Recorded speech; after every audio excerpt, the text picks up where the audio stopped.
Assalamualaikum warahmatullahi wabarakatuh. Perkenalkan, nama saya Fitriana dengan NIM 2400941. Di sini saya ingin mempresentasikan tentang hasil eksperimen kelompok 2 tentang karakteristik induktor dan potensiometer. Dan ini adalah rekan-rekan saya, anggota kelompok 2. Rumusan masalah pada eksperimen kali ini yaitu yang pertama, bagaimana nilai hambatan listrik induktor kosong dan yang diisipi inti besi, dan yang kedua, bagaimana nilai GGL baterai yang belum diketahui. Kemudian, tujuan eksperimen kali ini yaitu yang pertama untuk menentukan nilai hambatan listrik pada induktor kosong dan yang diisipi inti besi, dan yang kedua untuk menentukan nilai GGL yang belum diketahui.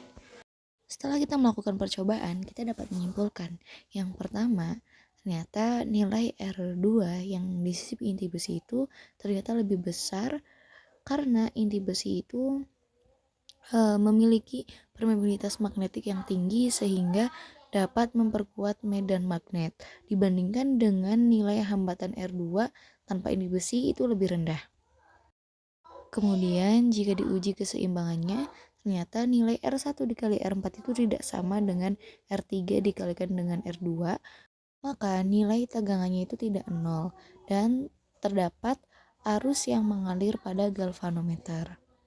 Kemudian pada percobaan kedua, kita mendapat kesimpulan semakin panjang L1 dan L2, maka akan semakin rendah GGL-nya akibat resistansi yang meningkat.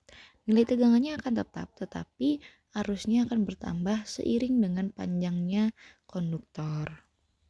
Setelah kita melakukan percobaan, kita mendapatkan hasil data percobaan yang pertama, yaitu dengan tegangan yang konstan, yaitu sebesar 2 volt, ketika tanpa inti besi, nilai R2-nya yaitu 1470 ohm, dan ketika menggunakan inti besi itu sebesar 1880. Nilai hambatan R2 yang disisipi oleh inti besi itu lebih besar dibandingkan dengan yang tidak disisipi oleh inti besi, karena inti besi itu memiliki permeabilitas magnetik yang tinggi sehingga dapat memperkuat medan magnet yang dihasilkan oleh kumparan.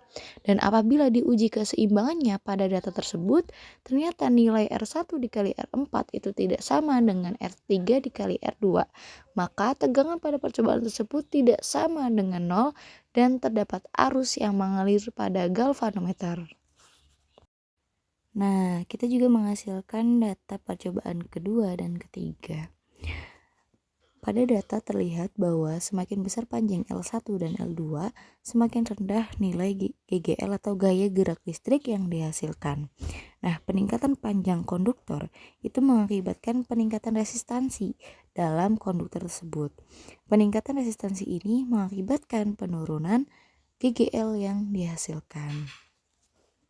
Kemudian kita menggunakan tegangan yang konstan yaitu 3 volt. Bisa dilihat pada gambar, nilai arusnya itu semakin meningkat.